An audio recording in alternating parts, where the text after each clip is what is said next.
नदिया स्थित नदिव धाम में राधा कृष्ण के साथ महाप्रभु की झूलन यात्रा निकाली जाती है, जो पूर्णिमा तक चलती है। प्रारंभिक विधि रिवाज के अनुसार ये उत्सव श्रावण शुल्क प्रतिपदा से शुरू होता है।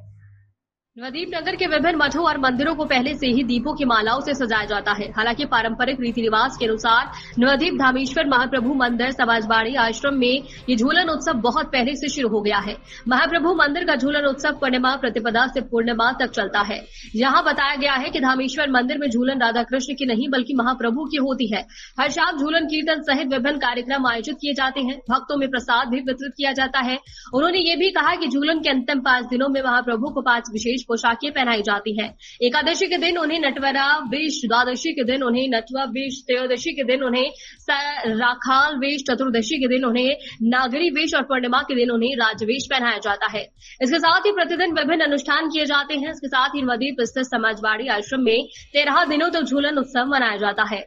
वृंदावन में गोस्वामी के अनुसार यहाँ झूलन यात्रा कार्यक्रम का आयोजन किया जाता है। मंदिर के सेवक विशंभर दास बाबाजी ने कहा कि प्रतिपदा से दशमी तक सायंकालीन झूलन उत्सव होता है। দেখুন, একটা বিষয় হচ্ছে ঝুলন যাত্রা। এই যাত্রা শব্দটি যে অনুষ্ঠানের সঙ্গে যুক্ত থাকে, যেমন আমরা দেখি রথযাত্রা, তার মানে এই উৎসবগুলো গতিশীল উৎসব বলা হয়। রথযাত্রা চলমান উৎসব, ঝুলন যাত্রা চলমান উৎসব। আমাদের নবদ্বীপের মধ্যে যেটা বৈশিষ্ট্য, আমরা জানি ঝুলন যাত্রা বলতে মেন বোঝায় রাধা। ঝুলন উৎসব শুরু হয়েছে, তা এই নবদ্বীপের এই যে সমাজবাড়ি মন্দিরে এখানে ঝুলনটা কিভাবে হয় এবং কতদিন কি?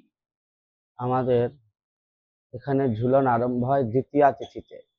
সর্বত্র দেখা যায় একাদশী থেকে ঝুলন আরম্ভ হয় পূর্ণিমা পর্যন্ত। আমাদের এখানে দ্বিতীয়া তিথি থেকে বর্ষানাথ লাডলি কুণ্ডের তীরে ঝুলন হয় দশমী পর্যন্ত।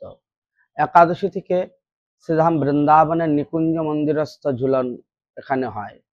আর এখানে ঝুলনের ব্যতিক্রম